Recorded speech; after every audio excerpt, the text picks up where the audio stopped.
Boa noite, gente. Graça e paz da parte de Jesus. Eu tenho uma palavra, quero compartilhar com você hoje. Então, se você pode, abra a sua Bíblia no Salmo 137.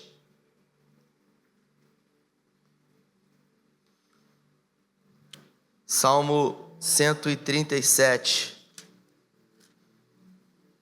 Está aqui. Salmo 137.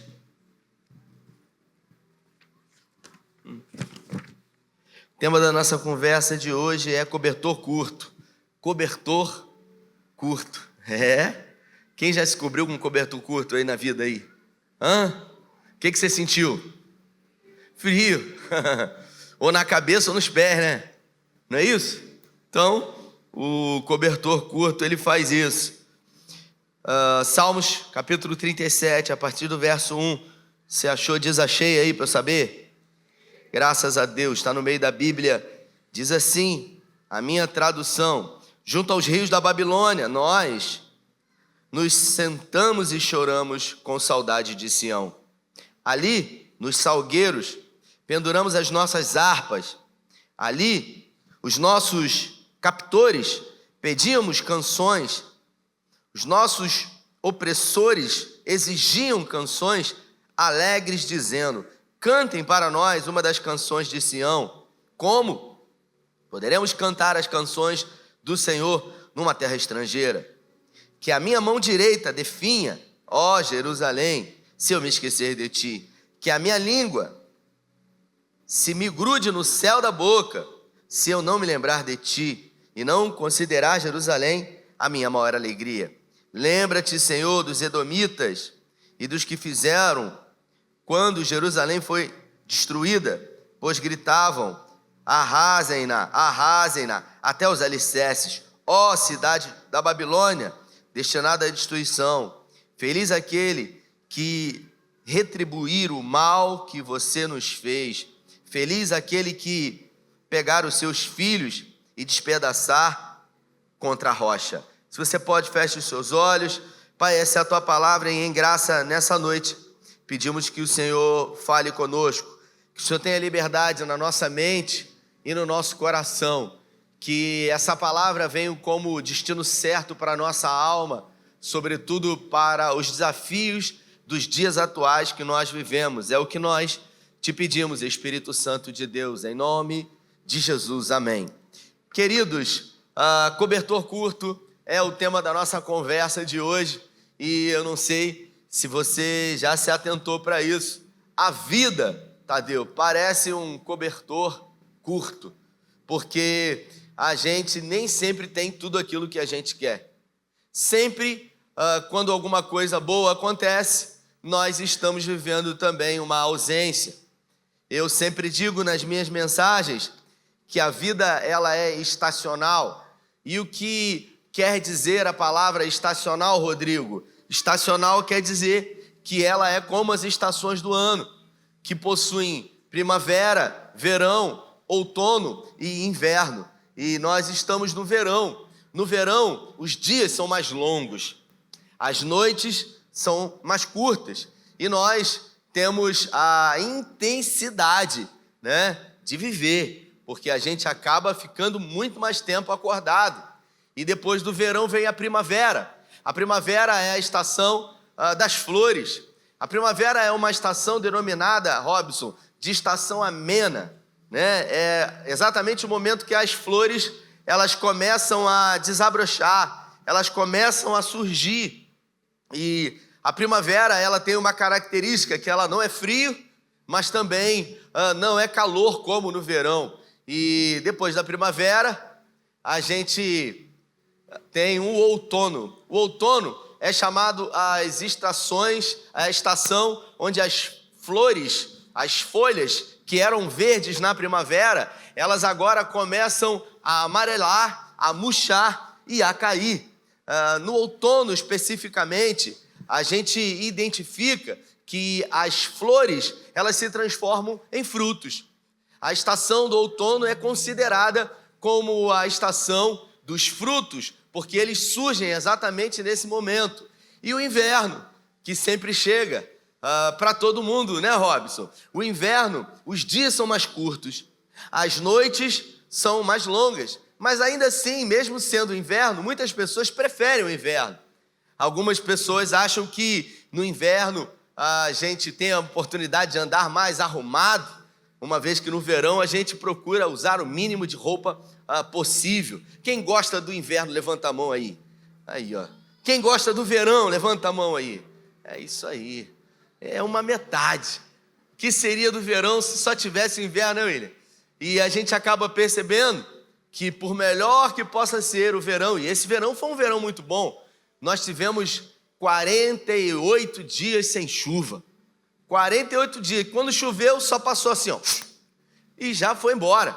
O pessoal do campo aí, né, Rodrigo? Tá passando luta, dificuldade, porque o pasto está seco, porque começou as queimadas por conta de um excesso de muito calor. E se a gente trouxer essa configuração para as nossas vidas, a gente vai perceber que a vida, ela é feita de fases. A vida é feita de transição, de uma fase para outra. E é em tudo na nossa vida. A vida, quando ela é concebida no primeiro momento, ela inicia um processo de fase.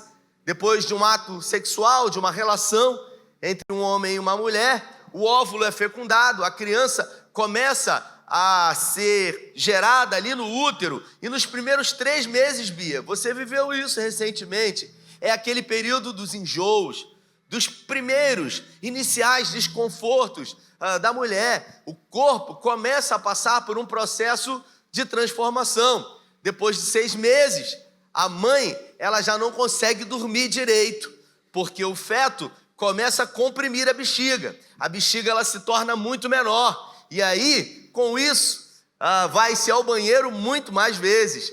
Depois das 34 semanas, o feto ele já começa a encaixar, já fazendo um movimento de descida para realmente vir ao mundo. E quando o feto ele é concebido, ele vem ao mundo, nós temos o processo, o período de adaptação dos 3 primeiros meses. Se é um filho, o primeiro filho do casal, normalmente as pessoas costumam dar os parabéns dizendo: tá dormindo? Aproveita, porque quando nascer você não vai dormir mais. Quem já viveu isso, levanta a mão aí. Meu Deus do céu, parece que a gente fica esperando o momento de falar isso para alguém. Eu me lembro que em 2018, quando a gente adotou o Tito, e a gente pegou ele com um dia, as minhas mensagens eram mensagens que só falavam sobre isso. Meu Deus, rapaz, a gente não dorme. Rapaz, ele não quer dormir de jeito nenhum. Mas depois dos 6 meses de idade, a criança começa a querer explorar o mundo. Ela começa os primeiros passozinhos com o joelho ainda, engateando, subindo um pouco nas coisas. Aos 9 meses, 10, 11, 12... começa a dar os primeiros passos, depois de muito cair e levantar, e assim se segue um curso natural, onde passa pela infância, depois pela adolescência, um período de ruptura muito difícil, onde os pais desconhecem totalmente os filhos dentro de casa, dizendo: meu Deus, isso aqui não é meu filho não, que doideira, a criança se transforma, e aí depois vem a juventude, e assim a vida segue num ritmo natural, orgânico na vida de todos. E eu gostaria nessa noite de falar sobre essa dialética da vida, sobre esse cobertor curto que todos nós em algum momento da vida temos que lidar com ele, porque dependendo do frio que você passar, o cobertor sempre vai ser curto, ou você escolhe cobrir a cabeça e deixar os pés descobertos, ou você escolhe, porque tem muito frio nos pés, cobrir os pés e deixar a cabeça e os peitos de fora, os ombros de fora. O fato é que diante dessa dialética da vida, quem consegue de uma forma melhor se adaptar a isso, vai viver melhor. Nesse salmo que eu li, o salmista, ele está desolado. Na verdade, os moradores de Sião, de Jerusalém, como Glautinho havia dito na reflexão sobre generosidade, no cativeiro babilônico, eles foram levados para a Babilônia e lá eles foram impedidos de ter o direito da liberdade. E os babilônios, eles perceberam que os judeus penduraram as suas harpas nos salgueiros e eles resolveram pedir canções para que eles pudessem dançar e celebrar na Babilônia. Mas os hebreus diziam: como podemos nós cantar canções se nós estamos aqui numa terra estrangeira? Deus levantou um profeta chamado Jeremias, mais conhecido como profeta chorão, para trazer uma mensagem. E aí eu queria dizer para você rapidamente sobre o chamado de Jeremias. E eu queria que você, Robson, se colocasse no lugar de Jeremias. Porque quando Deus chamou Jeremias para profetizar ao seu povo, ele disse para Jeremias: Jeremias, eu quero que você possa profetizar aquilo que eu vou falar ao meu povo. E Jeremias disse: sim, Senhor, eis-me aqui. Só que vai ter o seguinte, Jeremias: você vai pregar para eles e eles não vão ouvir o que você está falando. Faz sentido isso, sim ou não, gente? Não. Como que eu estou sendo levantado por Deus para pregar para um povo que Deus disse que esse povo não vai ouvir? E Jeremias pregou durante 23 anos, ininterruptamente, para o povo, sem que o povo, Robson, pudesse ouvi-lo. Se sou eu numa situação dessa, depois da segunda semana eu parava de pregar, porque ele pregava e o povo não ouvia, não dava ouvidos. E durante 23 anos, assim ele fez. Ele colocou uma canga sobre os seus ombros e ele andava pelas ruas pregando e dizendo que se o povo não se arrependesse, viria o juízo da parte de Deus através de um cativeiro babilônico. Existe o primeiro cativeiro, que foi no Egito, onde o povo ficou 430 anos. Mas depois que o povo saiu, veio o período dos juízes, veio o período da monarquia dos reis, e ali nesse momento Israel profanou e Jeremias foi levantado dizendo: vocês precisam se arrepender, porque senão vocês vão ser levados para a Babilônia. E ao não se arrependerem, a promessa de Deus se cumpriu. Deus levantou um rei chamado Nabucodonosor, que sitiou Jerusalém, que sitiou Sião e levou eles para a Babilônia. E eles ficaram durante 70 anos presos lá. Só que Deus havia liberado uma palavra dizendo que esse cativeiro, ele teria início e ele teria fim. Assim como tudo na vida. Assim como eu disse que as estações do ano têm início, mas também elas possuem fim. Porque na vida tudo passa. Na vida, inevitavelmente, tudo passa. Hoje eu gravei um Reels no Instagram, tinha corrido lá com o Glautinho, nós fizemos 6 quilômetros hoje, né? Nós estamos atleta, eu e ele, meu irmão. E aí eu peguei o telefone, entrei no carro e eu gravei um Reels dizendo que um rei, no final da sua vida, ele entregou 2 cartas ao seu sucessor, o seu filho. E ele disse: ó, essa carta número 1, você vai abrir essa carta quando você estiver vivendo o pior momento da sua vida. Quando você achar que não tem mais jeito, que é o fim, que acabou, você vai ler essa carta. E a segunda carta você vai ler no melhor momento da sua vida.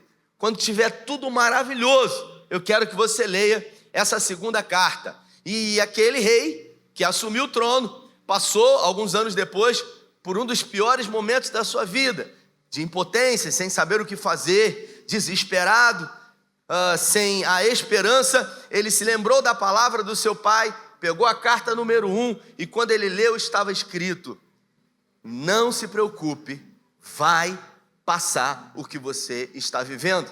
E aí realmente passou, e muito tempo depois ele viveu uma fase extraordinária da vida, onde ele se lembrou da carta número 2, pegou aquela carta, abriu e estava escrito: nunca se esqueça, o que você está vivendo hoje também vai passar. A gente acaba percebendo que na vida, os momentos bons, eles vão passar, mas os ruins também. E o que realmente importa é como nós nos relacionamos diante da dialética dessa vida.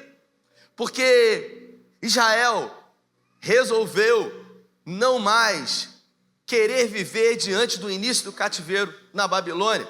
Eles simplesmente cruzaram os braços e disseram: não, a gente não quer viver. E o que é pior, nesse exato momento, quando começou o cativeiro, os falsos profetas, Galtinho, se levantaram, como Ananias, por exemplo, que disse: olha, daqui a 2 anos Nabucodonosor vai ser destruído.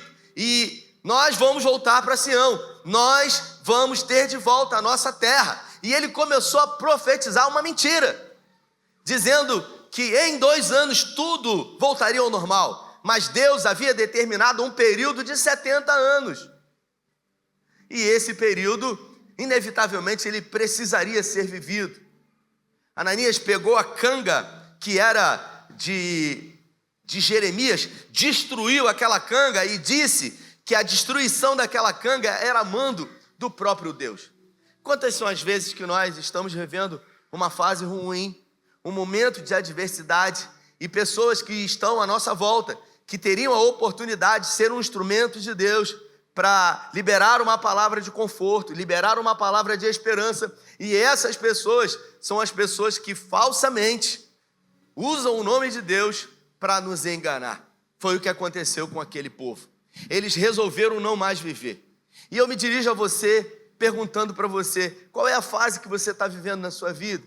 Você talvez esteja vivendo o melhor momento da sua vida, mas inevitavelmente em algum momento isso vai passar. Rafael, eu estou vivendo um momento muito difícil da minha vida, e eu não sei o que fazer. Se você não sabe o que fazer, a primeira coisa que você precisa fazer é enfrentar a sua realidade, é encarar a sua realidade, é entender o momento atual que você está vivendo.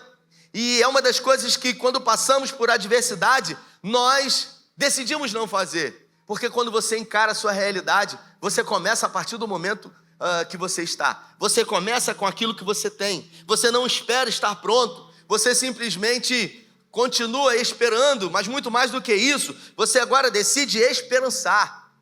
Porque esperançar traz uma ideia de esperar avançando e fazendo. E Deus resolveu declarar para o profeta Jeremias que ele escrevesse uma carta a Sião. E eu quero ler essa carta para vocês, para que faça sentido, segundo essa mensagem. Quando eles estavam em Sião, este é o conteúdo da carta que o profeta Jeremias enviou a Jerusalém e aos líderes que ainda restaram entre os exilados e os sacerdotes dos profetas e todo o povo que Nabucodonosor havia deportado de Jerusalém para a Babilônia. Isso aconteceu depois que o rei Joaquim e a rainha mãe, os oficiais do palácio e líderes de Judá, Jerusalém, e os artesãos e os artifícios foram deportados para Jerusalém. Ele enviou a carta por intermédio. E aí, versículo 4. Assim diz o Senhor dos Exércitos, o Deus de Israel, a todos os exilados que deportei de Jerusalém para a Babilônia, construam casas e habitem nelas. E aí, eu quero me dirigir a você dizendo, essa carta foi para o povo que estava na Babilônia, porque diferente do primeiro exílio, dos 430 anos, na Babilônia, eles tiveram a liberdade de morar na Babilônia. Eles não eram escravos, eles só não poderiam sair da Babilônia. Diferente do povo no Egito, que eram escravos, subjugados, no exílio babilônico não. Eles eram livres, só não tinham o direito de retornar para Jerusalém. Mas eles tinham o direito de construir casas, de abrir empresas, de se dar em casamento. Mas eles decidiram não fazer isso. Ou seja, eles, diante de uma grande crise na vida, decidiram não mais viver. Decidiram não mais sonhar. Decidiram não mais ter a expectativa de uma vida. E aí eu trago para você a ideia inicial, que se nós estamos vivendo um dia mau, e por estarmos vivendo esse dia mau, acharmos que é o fim, a gente vai deixar de viver. Mas por pior que possa estar sendo a fase, o momento, a estação, mais cedo ou mais tarde, vai passar no nome de Jesus. Eu me lembro que eu trabalhava numa empresa, e o dono dessa empresa, diante de uma grande crise que o Brasil viveu, acho que foi em 2008, ele fez uma reunião e ele falou, nós estamos diante de uma grande crise, e alguns aí dizem que essa crise vai durar por 2 anos, e ele disse, mas nós vamos avançar. Ele falou, nós vamos avançar.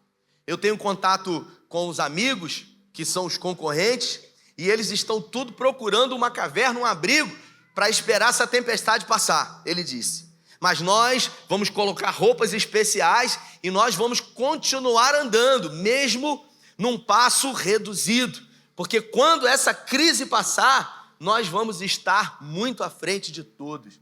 No Instagram viralizou aí um Reels, Júlia, não sei se você viu esse Reels aí, de um corredor, um homem do campo. Quem viu esse Reels aí? Um homem do campo que usava botas, mas que resolveu participar de uma grande maratona. Eram dias correndo e ele não tinha nenhum tipo de preparo. Ele estava com botas do campo e ele resolveu correr aquela maratona. Ele corria atrás dos animais da fazenda e ele se inscreveu. Eu acho que foram 7 dias de corrida, eu não tenho certeza.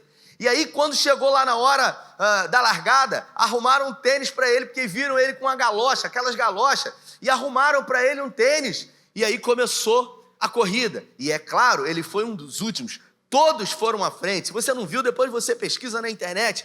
E ele foi naquele ritmozinho dele, bem devagar, mas constante. E, curiosamente, depois de algumas horas de prova, todos os competidores, eles acamparam em barraca, descansando para no outro dia de manhã eles retornarem. Enquanto isso, aquele senhorzinho, ele não parou, porque ele não sabia que podia parar para dormir. Simplesmente, enquanto todos descansavam, a tartaruguinha, como na historinha da tartaruga e da lebre, resolveu avançar. E quando eles acordaram de manhã e resolveram correr, aquele senhorzinho estava na frente. E ele ganhou aquela maratona. Aquilo que parecia impossível se tornou possível, real. Por quê? Porque ele não parou. Por isso, dependendo do tipo de fase que você está vivendo da sua vida, se você decidiu pendurar as suas harpas no salgueiro, mais cedo ou mais tarde essa fase, esse ciclo, essa situação, essa realidade vai passar no nome de Jesus. E quando passar, dependendo do tempo que demore, talvez, Tadeu, você tenha deixado de viver, você tenha deixado de experimentar, você tenha deixado de construir. E a primeira palavra que Deus declarou para o povo foi: construam casas e habitem nelas. Ou seja, vocês não podem ficar esperando de braços cruzados. Algumas pessoas, eu disse domingo isso, acham que o ano só começa depois do carnaval. Então, do dia 31 para o dia 1º, a gente celebra a virada do ano. No dia 1º é considerado feriado da confraternização universal. E aí as pessoas descansam e falam assim: agora a gente está de férias. A gente só vai começar os projetos depois do carnaval. E aí, quando você pega pessoas que em outubro, em novembro e dezembro já vinham programando tirar os planos do papel e em janeiro, nos primeiros dias, fizeram isso, essas pessoas estão um tempo muito à frente de todos nós. A primeira palavra que Deus disse foi: essa terra não é de vocês, essa não será a morada eterna de vocês, mas enquanto vocês estiverem aqui, construam casas. Não esperem simplesmente a chuva passar. A minha mãe que me criou, ela dizia: enquanto você descansa, você carrega o quê? Carrega pedra. E aí, o segundo conselho de Deus foi: plantem jardim e comam dos seus frutos. O que Deus está dizendo aqui para o povo que resolveu ficar de braço cruzado na Babilônia? Vocês precisam, de alguma forma, projetar alguma coisa. Vocês precisam ser responsáveis pela subsistência de vocês. Vocês precisam tirar de dentro de vocês esse sentimento de autocomiseração, esse sentimento de pena de vocês mesmos. Porque eles só choravam, queridos. Não tem ninguém, o Senhor nos abandonou e nós estamos longe de Sião e agora é o fim. E aí eu pergunto para você: o choro vai resolver o que na sua vida? O lamento vai resolver o que na sua vida? Porque tem momentos que são momentos de você chorar, mas a fase de chorar, ela não dura para sempre.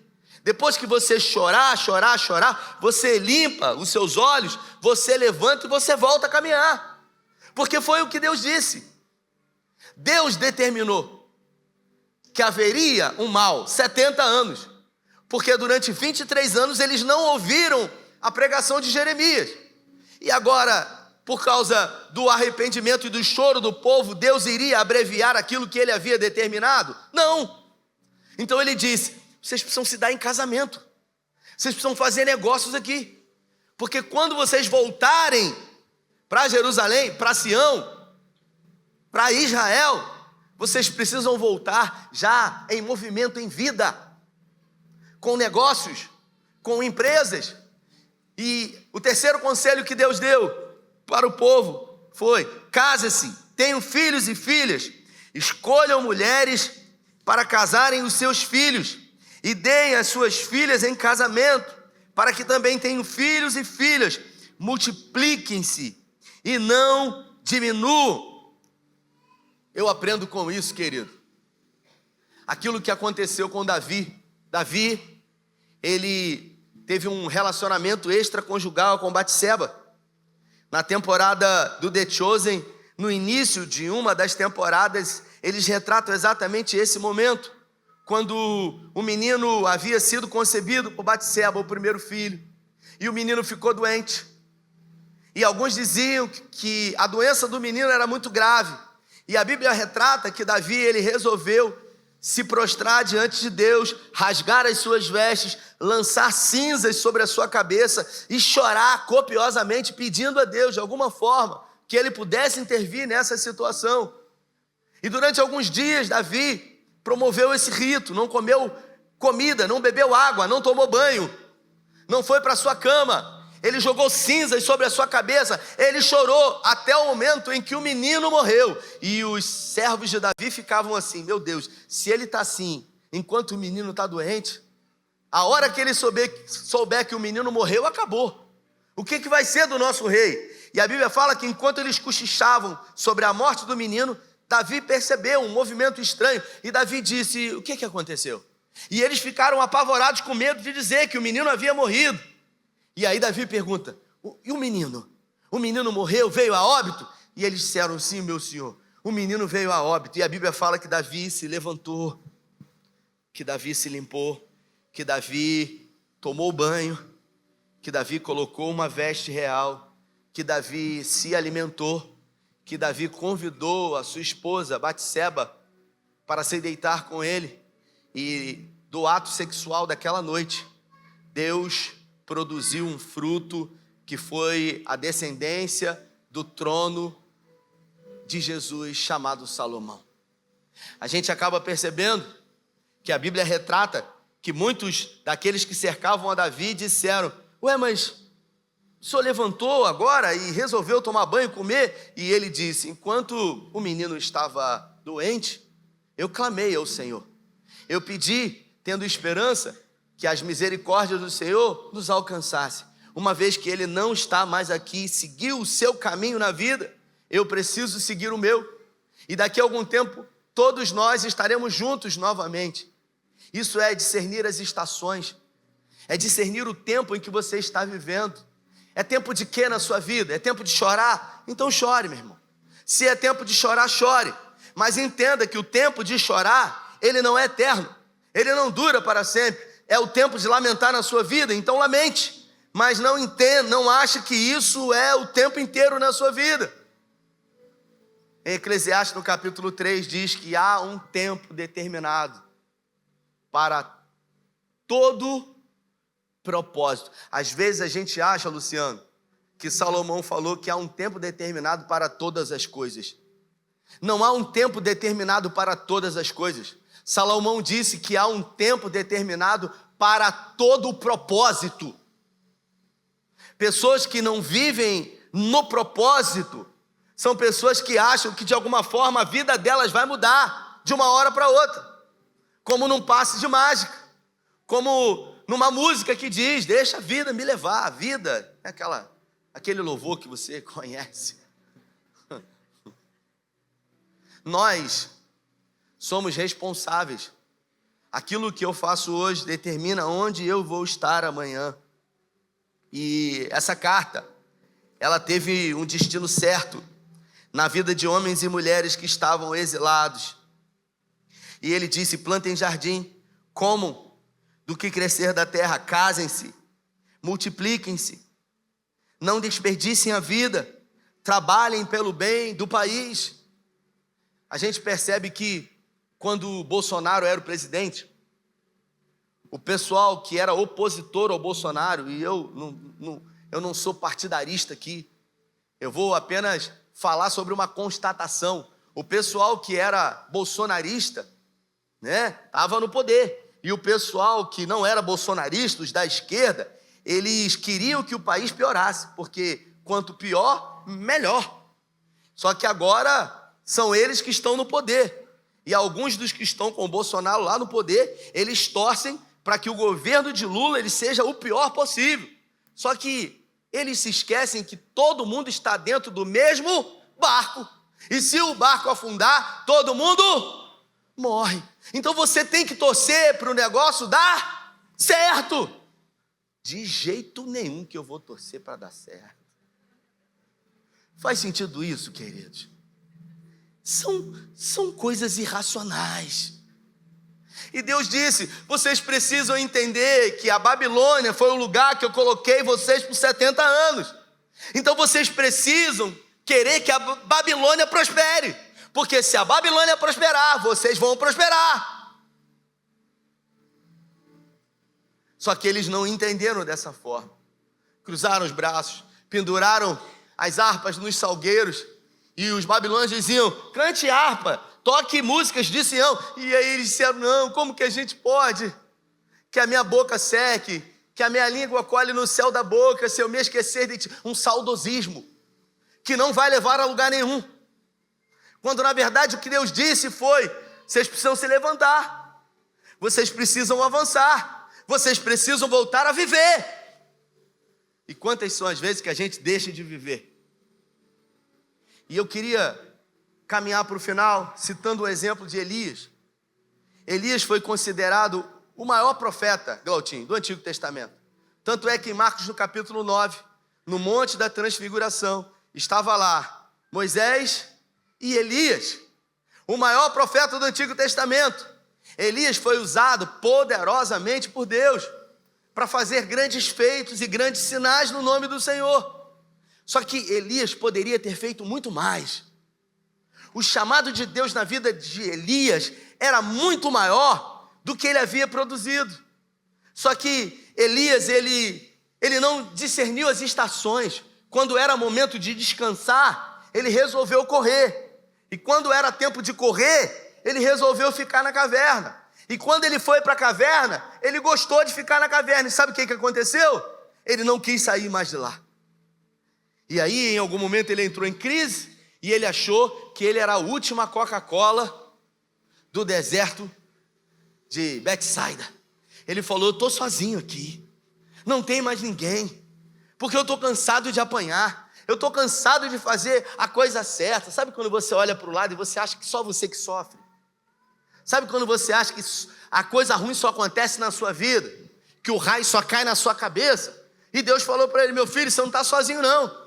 Tem mais 7 mil que não se prostraram aí, que estão igual a você. Você só não conhece eles. Isso se chama a visão que ela não está ajustada. Porque vamos imaginar que você queira comprar um carro essa semana. Você quer comprar um carro essa semana. Vamos falar, qual o seu carro, Luciano? Qual a marca do seu carro? O Logan. Então você imagina um Logan branco. Vai querer comprar um Logan branco essa semana. E aí, um Logan, mas eu queria outro carro. Vamos falar o Logan. E aí você sai daqui agora. E aí você começa a andar na rua. Você não se dava conta de Logan branco. Mas agora, qualquer lugar que você vai ver qual carro? Um Logan branco. Por quê? Porque você falou que ia comprar. Parece que o Logan está seguindo você. Eles andam atrás de você. Todo lugar que você vai, você vê um Logan branco. Porque a sua visão ela foi ajustada para isso. Porque a nossa mente ela é programada justamente para isso. Agora você imagina, dentro dos desafios que você enfrenta, se você está vivendo um dia mal, e se diante desse dia mal você acha que é o fim e acabou, não importa onde você vá, as oportunidades vão ser vistas por você como um problema, como um mal, como um fim. É exatamente isso que acontece na nossa vida. O nosso cérebro, ele tem uma capacidade de resolver conflitos e problemas. E numa fração de segundos, quando um problema novo surge, ele tenta buscar na nossa mente, no nosso arquivo, de que forma esse problema já foi resolvido no passado. Se esse problema nunca foi resolvido, ele procura algum problema muito similar ou parecido.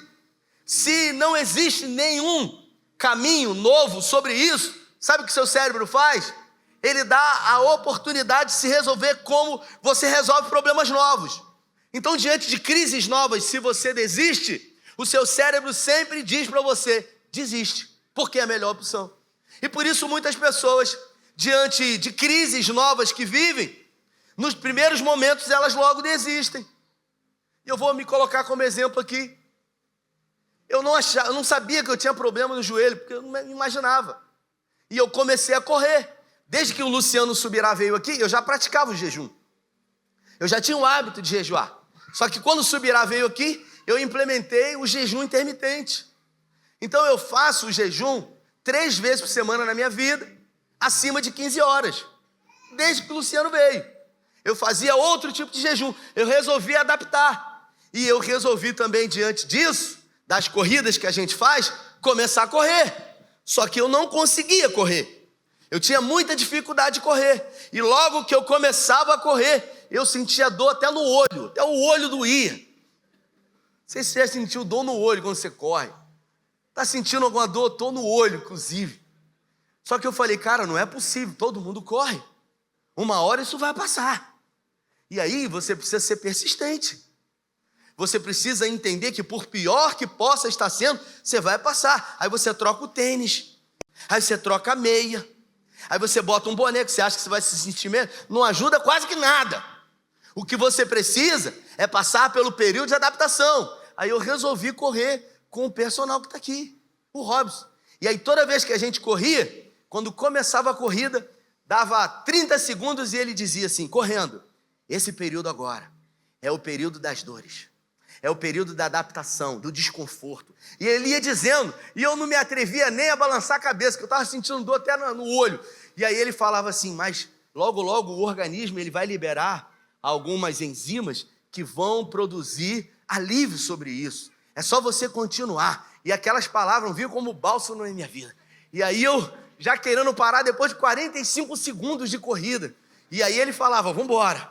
Ele sempre com aquela palavra de ânimo, vamos embora, vai passar. Eu tenho certeza disso. E aí daqui a pouco o organismo ele vinha se adaptando. Você conseguia romper. E quando você menos imaginava, você já estava trotando e avançando. É assim em todos os desafios das nossas vidas. Agora, se diante do dia mau a gente resolver pendurar as nossas harpas nos salgueiros ou se enfiar dentro de uma caverna, como Elias se enfiou, a depressão vai chegar. Elias, por 3 vezes, ele pediu a Deus a morte. Ele falou assim, eu quero morrer, eu não aguento mais. E a conversa de Elias com Deus foi como se fosse assim, Elisângela. Deus falou para ele assim, eu quero usar as minhas palavras. Elias, eu tinha tanto para fazer na sua vida. Você poderia ter feito tanto, Elias, tanto, porque eu tinha planejado tanta coisa grande para você, mas você não quer mais. Não é que você não suporta mais, porque o meu poder se aperfeiçoa na sua fraqueza. Quem sabe o seu limite sou eu. A Bíblia fala que não vem sobre o homem tentação senão humana. Mas quando ele permite ou produz a tribulação, ele envia também o escape. Então, quando você está dizendo, eu não vou aguentar mais, não diga para quem criou você, para quem formou você, que você não vai aguentar mais. Porque é Ele que conhece o seu limite. Foi Ele que te criou. Foi Ele que te formou. Porque quando você diz isso para Ele, Ele diz, quem conhece o seu limite sou eu. E o meu poder se aperfeiçoa na sua fraqueza. Quando você se esvazia de você, eu encho você de mim. E aí Elias disse, eu não aguento mais. E a vida de Elias, ela foi interrompida, o ministério profético de Elias foi interrompido. E um carroceiro, diga para quem está do seu lado, um carroceiro, diga, um carroceiro. Um carroceiro chamado Eliseu. Foi alguém que foi substituir Elias. E um carroceiro no final, depois de 10 anos, ao receber a pergunta de Elias, eu estou indo embora, o Senhor já vai vir me buscar. Se tiver alguma coisa que eu possa fazer por você, você me fala. O carroceiro, que não tinha uma linhagem sacerdotal, que não tinha uma linhagem real, que não havia frequentado uma escola profética, disse para Elias: eu quero fazer o dobro do que você fez. E aí Elias disse: o dobro do que eu fiz? Pô, mas eu fiz muita coisa. Eu fiz 7 grandes milagres. E aquilo que ele pediu foi concedido a ele. Sabe por quê? Porque não há impossibilidade humana para uma determinação e uma fé condicionada a um Deus que pode todas as coisas. Se coloque de pé nessa noite. Eu queria que você fechasse os seus olhos. E eu queria que por um momento você fizesse a sua oração com o Senhor. E eu aprendi na minha vida que a gente não pode pedir a Deus para aliviar a pressão. Porque quando a gente pede para Deus aliviar a pressão, a gente vai perder a oportunidade de ser aperfeiçoado em todos os níveis de fé, de experiência com Ele. O que a gente precisa pedir é que a graça dele possa ser maior do que tudo. Porque se a graça do Senhor for abundante na sua vida, não existe mal, não existe pressão, não existe impossibilidade que não possa ser revertida. Então eu quero declarar sobre a sua vida, você que veio aqui nessa noite, ou você que está nos vendo e ouvindo através das mídias sociais, que o dia bom, se é esse o tempo que você está vivendo, não se esqueça, celebre ele, como Salomão disse em Eclesiastes 7,14, mas não se esqueça que ele vai passar. Se é um dia de adversidade, se é um dia de luta, que você entenda que por pior que possa estar sendo, ele também vai passar no nome de Jesus. Se essa palavra fez sentido para você, se Deus trouxe você aqui nessa noite para ouvir essa mensagem, coloca a sua mão no coração. Eu quero orar por você, pedindo ao Senhor que derrame sobre a sua vida uma graça maior, um óleo fresco, uma unção nova, restauradora, renovadora. Que Deus dê a você hoje, agora, um alimento para a sua alma, para o seu espírito, para que você possa se levantar e voltar a caminhar. Assim como no teor daquela carta que diz: você precisa voltar a viver, você precisa enfrentar a sua realidade, você precisa fazer aquilo que está ao seu alcance e ao seu controle, porque aquilo que não tem controle não é controlado por você.